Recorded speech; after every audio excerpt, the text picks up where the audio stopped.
Oke, assalamualaikum warahmatullahi wabarakatuh. Salam sejahtera buat sahabat Abu Ammar Fakih tercinta dimanapun Anda berada. Jumpa lagi dengan kami Abu Ammar Fakih Channel ya. Abu Ammar Fakih Channel. Saat ini Abu Ammar Fakih sedang ada acara bersama dengan rombongan dari kantor Polres Gresik. Kita saat ini sedang meluncur menuju Universitas Islam Negeri Sunan Ampel Surabaya, UINSA Surabaya. Kita berangkat kita baru saja keluar dari Polres Gresik. Kita masuk ke jalan raya, persisnya ke arah barat, untuk kita akan masuk lewat jalan tol masuk lewat jalan tol. Oke sahabat Abu Ammar Fakih tercinta, sebelum nonton video kami jangan lupa pastikan kita sudah sama-sama melaksanakan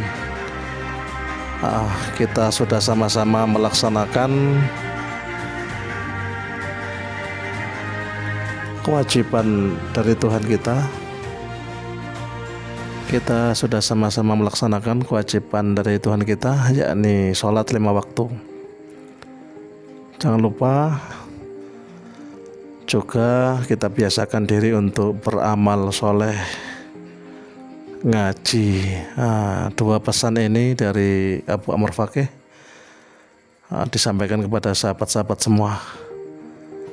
Kita sebagai seorang muslim tentu orientasi kehidupan kita itu akhirat yang abadi.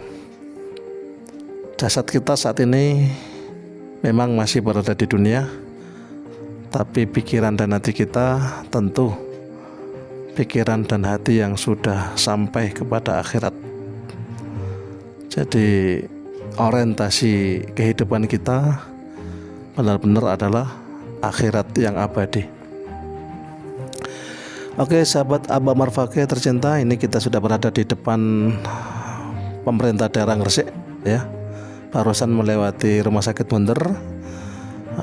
Kita sudah berada di depan Pemda Gresik tadi, dan ini kita akan segera masuk kawasan tol kawasan jalan tol.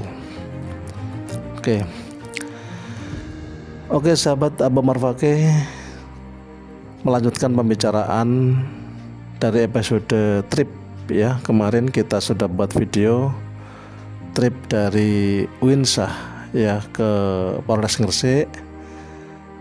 Untuk kali ini kita buat trip kebalikannya, yakni dari Polres Gresik ke UINSA. Tentu sambil menikmati pemandangan kanan kiri jalan, terutama kamera Abu Ammar Fakih ini hanya bisa meliput di arah kiri jalan di arah kiri jalan. Jadi sambil menikmati suasana sepanjang arah kiri jalan dari kendaraan kami ini, tentu Abu Ammar Fakih biasanya akan mengajak ngobrol dengan tema-tema tertentu. Oke, ini kita sudah mau masuk kawasan jalan tol. Oke sahabat Abu Ammar Fakih, melanjutkan pembicaraan yang kemarin tentang peran tentang peran tokoh agama tentang peran tokoh agama dalam masyarakat. Sementara definisi yang difahami Abu Ammar Fakih, yang dibuat Abu Ammar Fakih tentang tokoh agama adalah seseorang yang dipercaya keilmuannya, juga dipercaya untuk menyampaikan ajaran-ajaran agama Islam di kawasan tertentu, ya, menyampaikan ajaran agama gitu ya di kawasan tertentu. Kalau agama Islam ya berarti seorang ustadz atau kiai atau seorang mubalik ya yang dipercaya oleh masyarakat setempat gitu untuk menyampaikan ajaran-ajaran agama. Nah, ketika seseorang dipercaya sebagai tokoh ya, sebagai tokoh, sebagai orang yang dipercaya untuk menyampaikan agama, maka tentu saja di samping dia benar-benar akan melaksanakan tugas penyampaian materi-materi agama kepada sasaran dakwah ya, dalam hal ini masyarakat ya, baik berbentuk jamaah atau berbentuk masyarakat secara luas. Di samping dia menyampaikan materi-materi dakwanya, berbagai ajaran agama Islam untuk dilaksanakan dalam kehidupan, seorang tokoh agama ini juga sekaligus berposisi sebagai basic intelektual dalam sebuah komunitas tersebut, di mana dia juga paling tidak memiliki tanggung jawab moral untuk bersama-sama dengan yang lain gitu ya,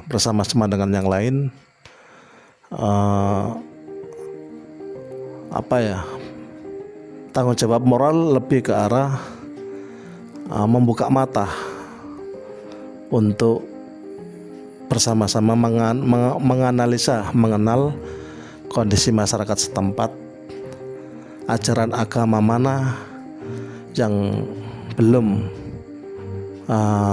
maksimal disampaikan dan maksimal dikerjakan, juga ajaran agama Islam dari sisi mana yang berat untuk dilaksanakan atau dalam bentuk larangan berat untuk dijauhi yang mana gitu oleh masyarakat, dan bagaimana solusi-solusinya gitu. Berarti tokoh agama ini paling tidak jika dikaitkan dengan tugas tersebut, membuka mata bersama-sama dengan yang lain, para pengemban ya, para pengemban dakwah, itu berarti tugas dakwah itu tidak bisa atau tidak sederhana dong gitu. Jadi dakwah berarti bukan sekedar menyampaikan materi-materi ajaran agama Islam, materi dakwah kepada mad'u atau sasaran dakwah. Tapi lebih dari itu, dari yang didepi ini adalah sebuah masyarakat gitu loh, sebuah komunitas yang banyak gitu. Kalau skalanya itu desa, maka komunitasnya berbentuk masyarakat desa. Kita anggap itu skala paling kecil ya dalam semacam mad'u atau sasaran dakwah. Komunitas yang paling kecil adalah sebuah kawasan pedesaan atau desa. Nah, jika seseorang mubalik ya, seorang dai gitu ya, seorang tokoh agama yang didatangkan kepada sebuah desa, sebuah komunitas pengajian di desa tersebut, atau waliman atau apalah nama momentumnya, paling tidak tokoh agama ini, mubalik ini atau dai ini sekaligus masuk ke dalam grup para dai atau para mubalik atau para tokoh agama di desa tersebut, sehingga layak dalam sebuah komunitas skala kecil di desa, yaitu layak sekali ada semacam kelompok tokoh agama. Jadi kalau dilembagakan atau dibuat organisasi, ya mirip-mirip yang ada itu MUI gitu ya, Majelis Ulama. Kalau Indonesia, kalau D berarti MUD, Majelis Ulama di desa itu, yang diisi oleh para dai, tokoh agama atau para mubalik, di mana tugas yang diberikan oleh Allah kepada kelompok ini bukan hanya menyampaikan ajaran agama secara jelas kepada masyarakat, juga kelompok ini bertanggung jawab kepada feedback kondisi masyarakat dari ajaran ketika disampaikan, penerapannya bagaimana, hal-hal apa yang menjadi kendala di penerapannya itu, dan disolusikan bersama-sama, dicarikan solusi bersama-sama gitu. Jadi kelompok ini benar-benar berisi oleh orang-orang yang punya komitmen dakwah gitu intinya. Kalau tidak begitu, maka warga masyarakat sebagai kaum awam yang notabene awam itu mereka tidak terkawal dengan sesungguhnya gitu di dalam menjalankan syariat-syariat agamanya.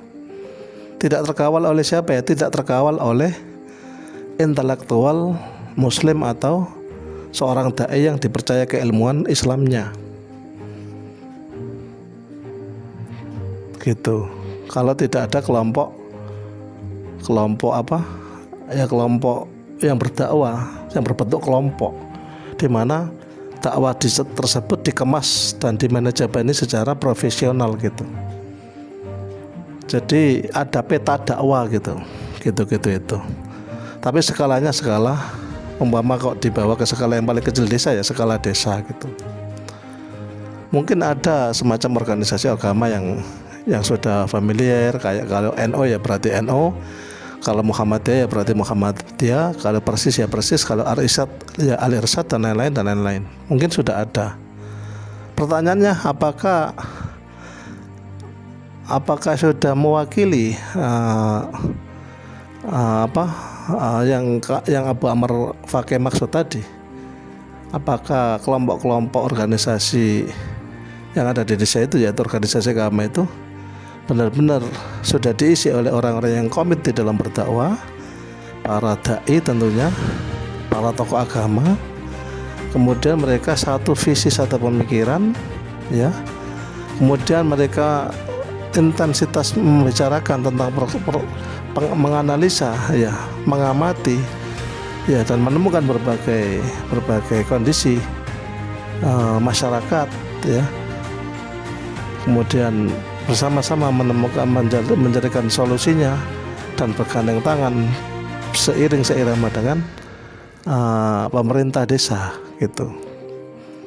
Jadi yang disebut dengan kelompok dakwah ini adalah berisi tokoh-tokoh agama yang terpercaya keilmuan agamanya dan bisa dipercaya komitmen berdakwahnya gitu. Organisasi betulan gitu loh, bukan organisasian. Jadi organisasi betulan itu benar-benar orang yang ada di dalam organisasi itu, dia itu 100% komitmennya, kemudian juga 100% semacam dedikasinya, terutama kepada organisasi atau kelompok yang mengatasnamakan diri dakwah tadi itu. Jadi benar-benar gitu loh, masyarakat itu didep gitu, tidak sepenggal, tidak hanya melulu dikasih materi-materi dakwah berbentuk ajaran-ajaran Islam, tidak, tapi benar-benar problematika yang dialami atau dirasakan oleh masyarakat ya, apapun problematikanya itu benar-benar bisa diketahui oleh kelompok tokoh agama ini, ya, lembaga tokoh agama ini, kemudian secara bagaimana bisa disolusikan gitu. Jadi dakwanya itu menyampaikan materi dakwah, iya, mengawal ajaran-ajaran itu bisa dilaksanakan dengan baik, iya. Kemudian kalau ada kendala terkait dengan pelaksanaannya bisa sama-sama menemukan solusi, iya.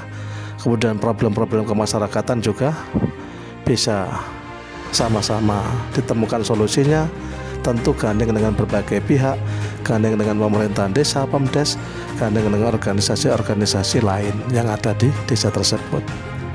Tapi peran tokoh agama atau lembaga atau kelompok yang berisikan tokoh-tokoh agama ini itu benar-benar mengambil peran yang maksimal gitu loh.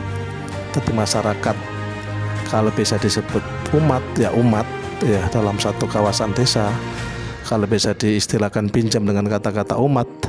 Nah, umat ini dihidup betul-betul oleh orang-orang yang punya dedikasi tinggi di bidang agama, menyebarkan agama Allah ini.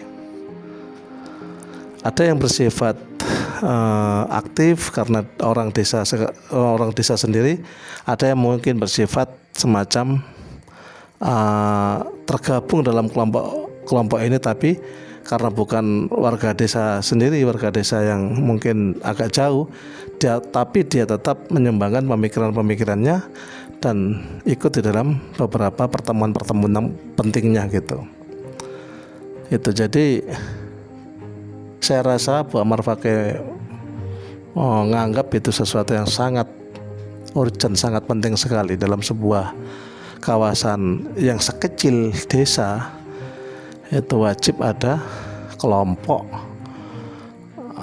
yang berisikan hanya tokoh-tokoh agama yang dipercaya, dedikasinya. Jadi anggota dari kelompok ini adalah orang-orang yang punya perhatian kepada masyarakat muslim, terutama di bidang akidahnya dan di bidang yang lain, ya, secara luas gitu, bukan hanya ilmu agama tapi kehidupan secara total gitu. Bagaimana para warga ini atau masyarakat ini atau umat ini mengkonsep tentang ekonominya, mengkonsep tentang kesehatannya, mengkonsep tentang tatanan di sosial kemasyarakatannya, terutama menjamin akidah yang benar-benar tauhid yang bersih murni dari takhayul dan khurafat, musyrik dan lain-lain, dijamin bersih dari itu. Kalau tidak begitu, tidak ada kelompok agama ini, masyarakat dibiarkan liar, tidak ada perhatian betul-betul, tidak pernah dibicarakan oleh kelompok ini bagaimana masyarakatnya, kondisinya bagaimana. Ya, artinya masyarakat tersebut menjalankan tata agamanya secara sekemampuan mereka. Kalau tidak disebut liar loh ya, sekemampuan mereka, sak nyantole sak bisa gitu. Dan itu sangat rawan gitu, sangat rawan, seperti tidak ada kontrol gitu loh. Seperti tidak ada kontrol, tidak ada pengawasan. Jadi kalau ada nilai-nilai semacam kemusyrikan, ya akan lanjut terus kemusyrikan itu. Kalau ada nilai-nilai secara kemaksiatan berbentuk remaja yang kemudian membawa budaya dari mana kemudian dibawa ke desanya, seperti minum-minuman keras gitu-gitu itu.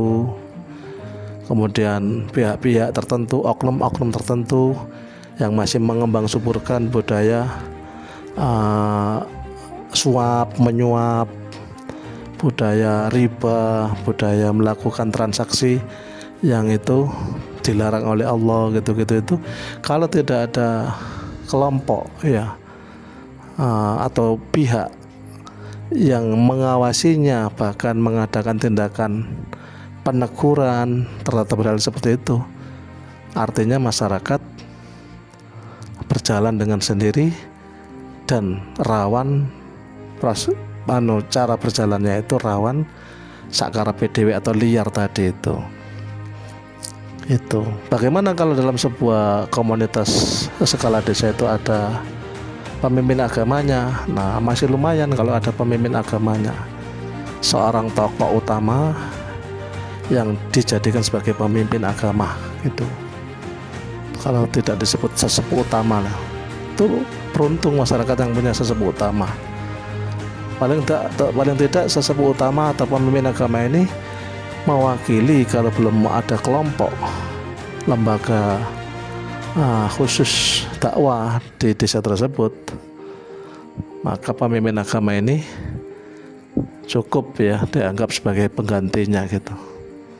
Dimana pemimpin agama ini harus benar-benar punya power gitu. Dia bisa memanggil siapapun yang dikehendaki untuk dia panggil, untuk kalau butuh diberikan motivasi, pihak tersebut dimotivasi. Kalau butuh diberikan teguran, pihak tersebut diberikan teguran. Itu pemimpin agama itu. Jadi melihat ada komunitas warga baik berbentuk organisasi, kelompok atau pribadi, umpama melanggar apa yang diperintahkan oleh Allah, apa yang dilarang oleh Allah dilanggar gitu. Nah itu bisa dipanggil oleh sang pemimpin agama ini untuk diberitahu bahwa apa yang dilakukan itu keliru gitu. Contoh praktek-praktek kayak ribawi, kayak akad-akad baik berbentuk jual beli yang salah, transaksi tertentu yang salah, itu hutang piutang yang menjerat, yang disebut riba itu, kemudian terjadi praktek suap menyuap yang bahkan tidak segan-segan secara terbuka diketahui bersama dan seakan-akan disetujui oleh bersama. Nah, ini sang tokoh utama ya, pemimpin agama tersebut punya tanggung jawab moral untuk bertindak gitu. Jadi beruntung sebuah masyarakat yang dikawal atau memiliki sesepuh utama atau pemimpin agama. Itu beruntung masyarakatnya. Paling tidak akan ada yang melakukan tindakan jika terjadi hal-hal yang tidak diinginkan tadi. Intinya tidak berjalan secara liar. Jadi perjalanan beragama masyarakat tersebut tidak berjalan secara sakar PDW, tidak berjalan secara liar gitu. Saya sebut beruntung sebuah desa atau sebuah kawasan tertentu di mana di situ dikawal oleh seorang sesepuh utama ya, yang mereka sebut atau mereka posisikan sebagai pemimpin agama bagi mereka. Itu beruntung. Tinggal pemimpin agama yang dinyatakan oleh seluruh warga bahwa dialah sebagai pemimpin agama bagi mereka, tinggal bagaimana dedikasi atau semacam tanggung jawab yang harus dilaksanakan oleh pemimpin tersebut. Betul-betul bertindak enggak dia kalau ada hal-hal yang kurang tepat ya, yang dilaksanakan oleh warga sekitar gitu, baik berbentuk pribadi, berbentuk lembaga atau berbentuk kelompok. Tuh, kalau dia benar-benar bertindak, dia ambil tindakan, nah ini pemimpin agama yang benar-benar patut diacungi jempol gitu. Tapi kalau semua dibiarkan, ya seakan-akan dia tidak mau tahu, semua dipersilakan, tidak ada upaya dari pemimpin tersebut secara gigih untuk memanggil, untuk menegur, untuk memperingatkan, maka sang pemimpin ini tidak melaksanakan tanggung jawabnya sebagai pemimpin, alias mungkin terjadi miskomunikasi. Di satu sisi warga masyarakat benar-benar mempercayakan kepemimpinan agama itu berada di pundaknya, karena memang dia masih menempati sebagai posisi utama di sebuah kawasan tersebut, sesepuh utama di kawasan tersebut, pemimpin agama yang utama di kawasan tersebut. Ya, di satu sisi masyarakat benar mempercayakan kepemimpinan agama pada dia, tetapi di satu sisi dia abai terhadap tanggung jawab yang ada gitu, terhadap tanggung jawab yang ada, tidak dilaksanakan gitu. Nah, ini menjadi celaka gitu. Jadi masyarakat beragama di kawasan tersebut tidak memiliki pengawasan atau kontrol,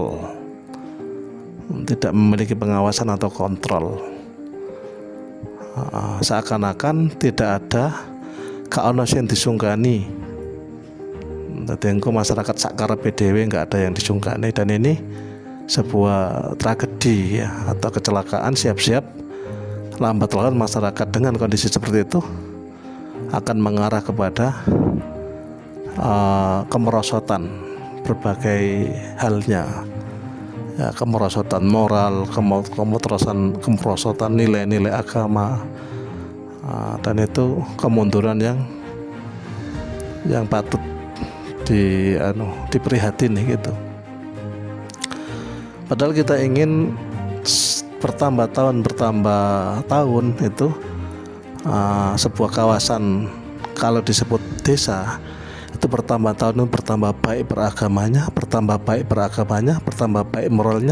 baik moralnya. Itu yang kita inginkan. Bukan malah bertambah tahun bertambah merosot.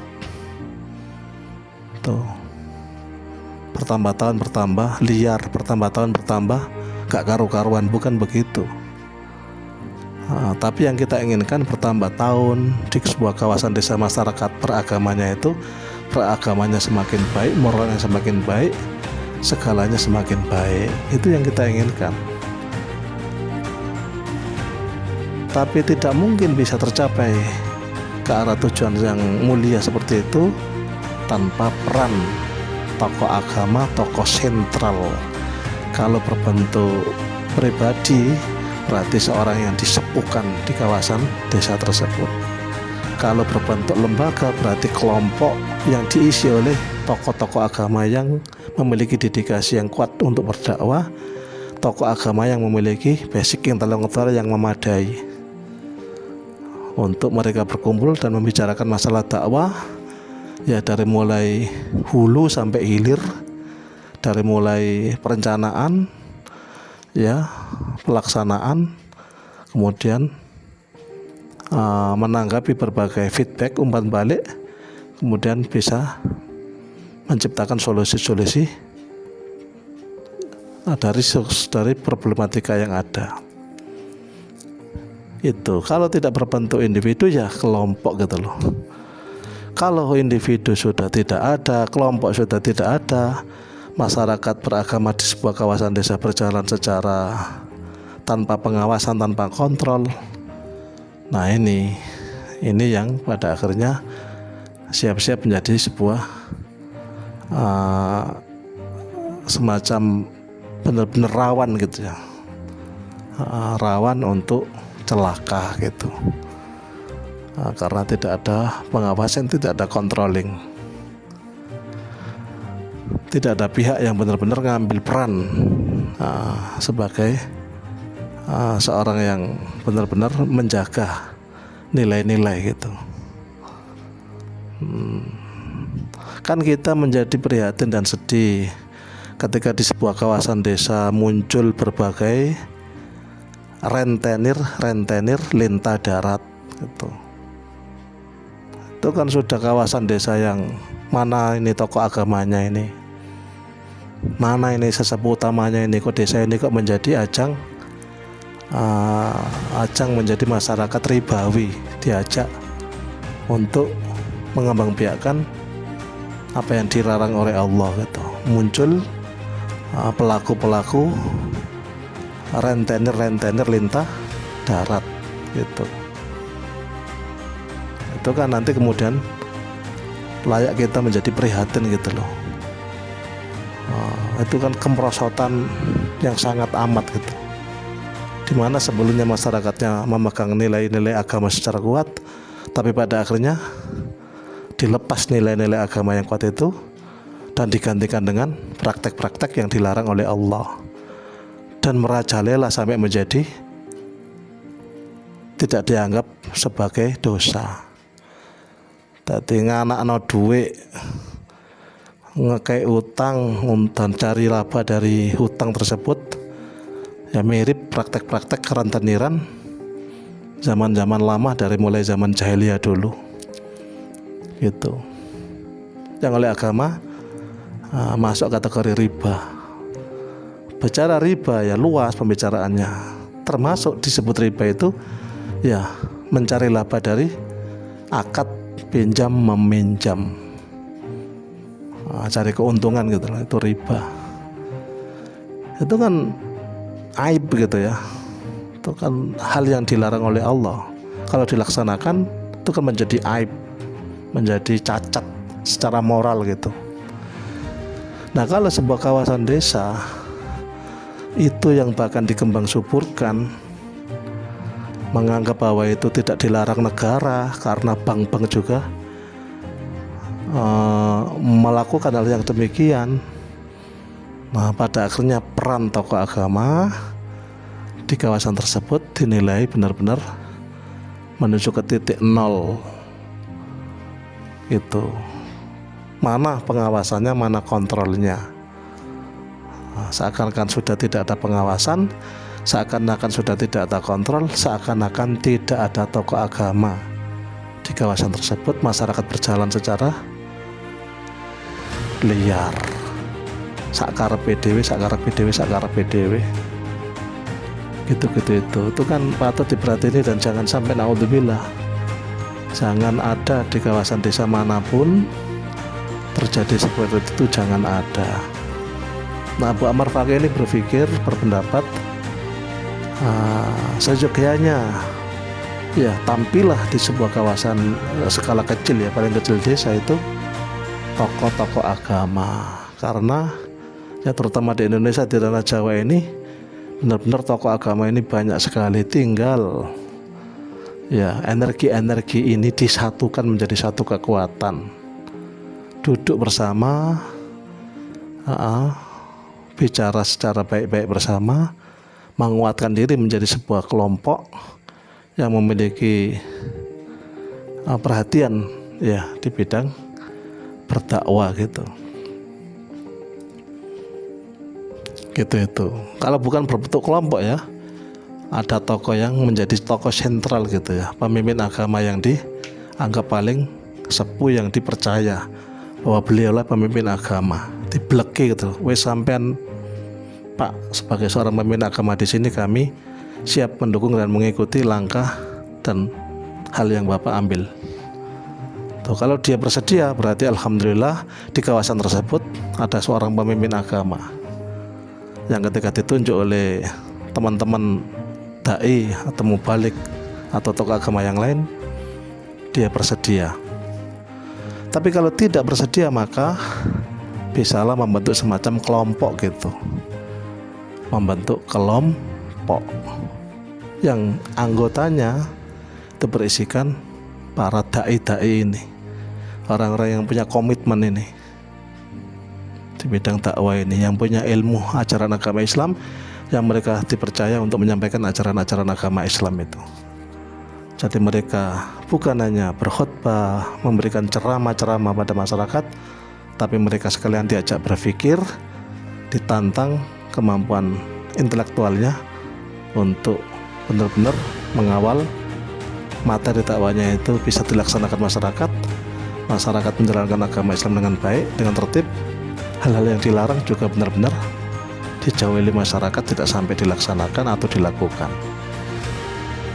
Jadi kelompok dakwah ini menyampaikan materi-materi dakwah, sekaligus mereka mengevaluasi pelaksanaan ajaran sesudah ajaran itu disampaikan oleh mereka gitu. Tentu saja berat ya, hal yang saya paparkan ini, Abu Ammar Fakih coba wacanakan ini tentu sesuatu yang tidak sederhana, mungkin mudah diucapkan, kayak ringan gitu Abu Ammar Fakih mengucapkan seperti ini, tapi tentu di dalam pelaksanaannya hampir-hampir jauh panggang gitu ya. Maksudnya membayangkannya itu loh, sangat jauh sekali gitu. Fakta yang terjadi itu kan begitu. Jadi energi-energi dari para mubalik atau tokoh-tokoh ini itu berceceran gitu ya, tidak terkawal, tidak tersatukan menjadi satu kekuatan. Jadi keluar masuk tokoh-tokoh agama yaitu para mubalik diundang oleh warga sendiri untuk menyampaikan ceramah-ceramah agama. Mereka sesudah menyampaikan ceramah, ya sudah, titik, berhenti di situ. Mereka tidak melakukan langkah-langkah selanjutnya. Mereka tidak menggandeng dai yang lain di kawasan tersebut. Mereka juga sama tidak digandeng oleh dai di kawasan tersebut, sehingga mereka masuk ke sebuah kawasan desa, menyampaikan materi-materi dakwahnya dan pulang dengan sukarela, tanpa berpikir bagaimana mad'u atau sasaran dakwah yang barusan dia ajari tentang ajaran agama Islam itu. Selalu begitu, dan itu kejadiannya akan berulang dimanapun tempat gitu. Jadi seorang dai datang ke sebuah tempat, seorang mubalik datang ke sebuah tempat yang menyampaikan ajaran-ajarannya, kemudian titik, terus dia kembali kepada habitatnya atau lingkungannya, atau kalau dia seorang kiai di pesantrennya, dia kembali ke pesantrennya. Tentang masyarakat yang sesudah menerima ajaran dakwahnya itu bagaimana, itu sudah tidak ada pemikiran gitu. Dan ini termasuk kritikan dari Abu Ammar Fakih pada fenomena seperti ini. Ini fenomena gimana ya gitu. Jadi sangat setuju sekali Abu Ammar Fakih ini dalam sebuah kawasan sekecil desa itu ada kelompok ya yang isinya itu adalah tokoh agama. Ada sebuah organisasi atau kelompok atau lembaga ya, majelis ulama gitu ya, umpama disebut majelis ulama, yang isinya itu benar-benar seorang tokoh-tokoh agama saja. Jadi duduk mereka itu hanya membicarakan tentang mad'u atau sasaran dakwahnya. Datanya lengkap, peta dakwahnya juga ada, dan lain-lain, sehingga mereka punya atau mereka bisa merangkai berbagai strategi dakwah, pendekatan dan lain-lain, sehingga bisa mencapai apa yang mereka targetkan atau sasarankan ya, atau mereka benar-benar programkan itu bisa terlaksana gitu. Ada ajaran yang disampaikan, kemudian ada evaluasi bagaimana ajaran tersebut dilaksanakan atau tidak oleh mad'u, oleh sasaran dakwah. Kemudian ada langkah atau jalan keluar, solusi-solusi jika terjadi ya masalah beda persepsi, beda pemahaman atau apa gitu di tengah sasaran dakwah tadi. Tentu saja itu tidak mudah gitu. Benar-benar memasuki dunia dakwah itu tidak mudah. Tidak sesederhana hanya menyampaikan materi dakwah, tidak. Harus ada pengawalan terhadap ajaran agama yang sudah sebagian itu bisa dilaksanakan warga masyarakat beragama tersebut apa tidak, kalau tidak kendalanya apa gitu. Ini jadi masyarakat yang beruntung ya, masyarakat yang bejo, masyarakat yang benar-benar layak dikagumi adalah masyarakat yang di tengah-tengah masyarakat tersebut. Kalau kawasan desa ya di tengah-tengah desa tersebut ya ada tokoh agama atau pemimpin utama di agama tersebut, pemimpin agama gitu. Kalau tidak pemimpin agama, maka ada kelompok ya atau lembaga semacam majelis ulama yang benar-benar diisi oleh tokoh-tokoh agama saja dan membicarakan masalah ajaran agama dan pelaksanaannya di dalam tengah-tengah masyarakat gitu. Itu beruntung sebuah komunitas warga desa atau kawasan desa yang dikawal ya oleh tokoh-tokoh agama, atau kalau tidak berbentuk lembaga atau kelompok, maka dikawal oleh sesepuh utama yang benar-benar dalam hatinya dia itu merasa diri sebagai seorang pemimpin, terus melaksanakan tanggung jawabnya sebagai seorang pemimpin, mengawal betul masyarakat itu jangan sampai keluar dari syariat Islam gitu. Saya sebut sebagai masyarakat yang beruntung, bejo, layak dikagumi, dan akan siap menjadi masyarakat yang menjalankan agama dengan sangat baik gitu. Tapi sebaliknya patut diperhatikan jika dalam sebuah kawasan, sebuah desa, warga masyarakatnya itu tidak terkawal. Jadi tidak ada pemimpin agama yang benar-benar bertanggung jawab penuh, dan juga tidak ada kelompok atau lembaga ulama ahli dakwah di sana yang juga berfungsi, berperan, bertanggung jawab mengawal beragamanya masyarakat. Jika dua unsur ini, yaitu pemimpin agama di kawasan masyarakat tersebut, atau kalau tidak kelompok agama yang berperan sebagai pemimpin agama, maka beragamanya masyarakat tersebut akan berjalan secara liar ya, berjalan secara sakarepe dhewe. Seakan-akan di kawasan tersebut gak ono sing disungkani gitu. Tidak ada yang membuat mereka malu gitu. Dan itu prihatin gitu. Bisa kita tebak lambat laun dari tahun ke tahun akan terus menerus terjadi kemerosotan berbagai nilai-nilai ya, terutama akan banyak hal-hal yang dilarang oleh agama, akan banyak dilanggar gitu. Karena memang sakarepe dhewe, nggak ada yang disungkani, nggak ada yang semacam segani di kawasan tersebut. Tidak ada tokoh utama yang benar-benar disegani, atau tidak ada kelompok atau lembaga khusus ya dakwah yang punya wibawa itu. Kalau nggak begitu, ya itu tadi akan ada warga masyarakat yang kemudian menjalankan ide-idenya yang kebetulan bersimpangan dengan nilai-nilai agama, dan tidak ada tidak ada pengawasan, tidak ada kontrol. Mereka akan menjalankannya dengan lenggang kangkung, tanpa ada teguran, tanpa ada kontrol gitu. Kalau soal pemerintah desa itu soal yang lain, tapi dalam hal ini adalah domain ya, atau ranah agama, atau ranah tokoh agama. Jadi pemimpin agama itu diperlukan dalam sebuah komunitas skala desa, harus ada.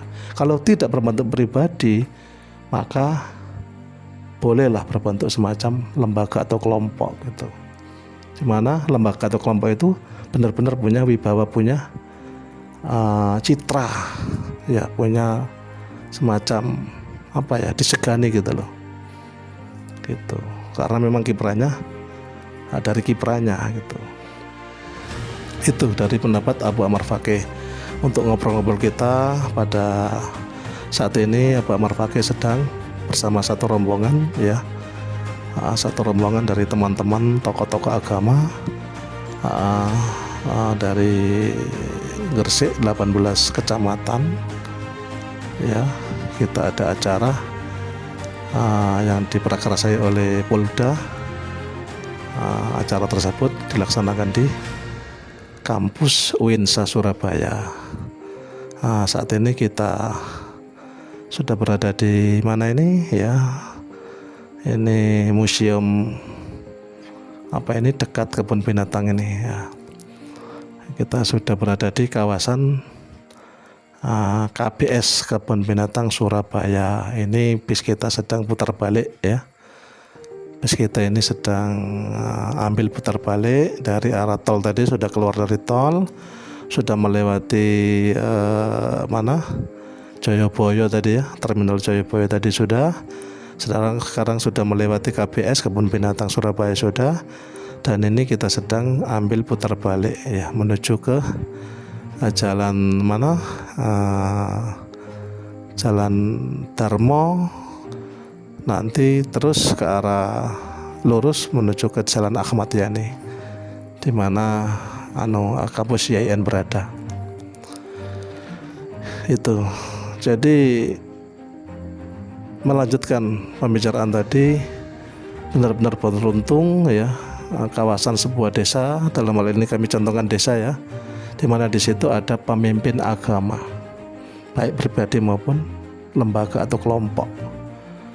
Di mana pemimpin agama ini mengawal ya perjalanan masyarakat beragama di situ dalam menjalankan ajaran-ajaran agamanya. Karena ada pengawalan, maka masyarakat beragamanya itu melaksanakan agamanya dengan sangat baik, yang diperintah dilaksanakan dengan baik sesuai dengan ajaran-ajarannya, yang dilarang juga benar-benar dijauhi secara sejauh-jauhnya. Kemudian nanti bisa bekerja sama dengan pihak pemerintah desa di dalam membuat semacam perdes-perdesnya gitu. Jadi antara umaro ya, pemimpin, stakeholder, atau kalau desa ya pemerintah desa, dengan ulama gitu ya, yang memimpin, yang memiliki domain atau ranah memimpin beragamanya umat gitu. Jadi dua ini, pemerintah desa dengan pemimpin agama, bisa berupa pribadi atau sebuah kelompok, itu saling bersinergi satu sama lain.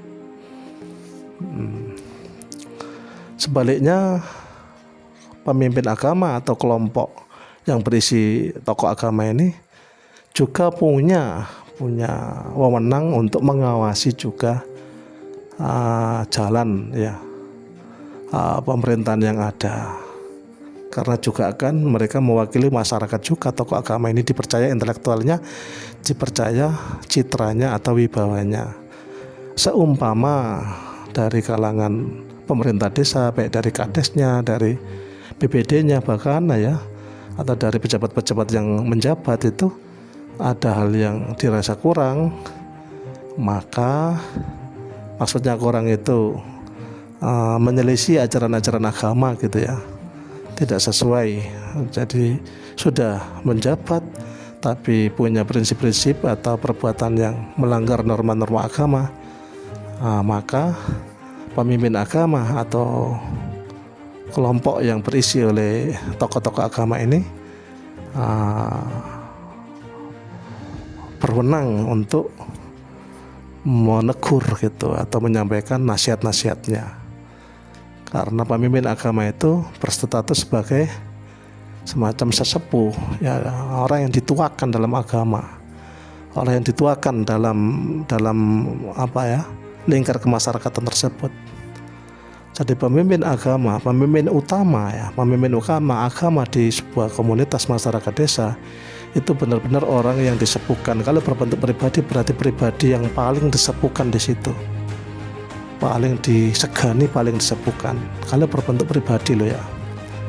Tapi kalau berbentuk kelompok semacam majelis ulama gitu, berarti kelompok ini juga kelompok yang disegani, kelompok yang punya power, bukan kelompok main-main gitu. Dia bisa menegur siapa saja, dia bisa mengundang dan menasihati, menegur siapa saja di kawasan tersebut. Bahkan jika itu tadi pihak pejabat desa ya, baik dari kalangan manapun, dari Pemdeska, dari BPDK, itu jika memiliki perbuatan yang dianggap menyalahi agama Islam ya, tidak sesuai dengan prinsip-prinsip dan norma-norma agama, maka pemimpin agama, sesepuh utama agama atau majelis ulama ya yang berisi dengan tokoh agama itu punya wewenang untuk paling tidak menegur atau menasihati. Itu sebagai tentu saja mewakili masyarakat secara luas dan mewakili tanggung jawab keilmuannya gitu. Jadi menjadi pemimpin agama atau menjadi majelis ulama, tokoh agama dalam sebuah komunitas seperti desa itu punya tanggung jawab keilmuan gitu. Jadi kalau melihat hal yang tidak betul itu ya paling tidak tergerak gitu untuk membetulkan. Kalau tidak ya berarti dia tidak menjalankan peran dan fungsinya itu. Maka yang celaka adalah kembali kepada komunitas atau warga setempat. Di mana celakanya? Ya celakanya akan perilaku beragamanya atau berperilaku ke depannya dari tahun ke tahun akan semakin tak terkontrol gitu, karena sesepuh utama agamanya itu tidak melakukan tindakan, tidak melakukan pengawasan, tidak melakukan controlling, tidak memanggil siapa, kemudian tidak menasihati, tidak menegur, gitu-gitu itu kan yang dirugikan atau yang akan celaka ya itu ya warga masyarakat sendiri, di mana yang diharapkan itu semuanya kondusif, semuanya berjalan di tatanan yang diajarkan agama. Pada akhirnya karena pendapat tertentu yang liar, yang tidak sesuai dengan dasar-dasar agama, tapi karena tidak ada yang ngawasi, tidak ada yang kontrol, pendapat tersebut pada akhirnya diikuti dan dipakai, kemudian dijalankan gitu, padahal tidak sesuai dengan norma-norma agama.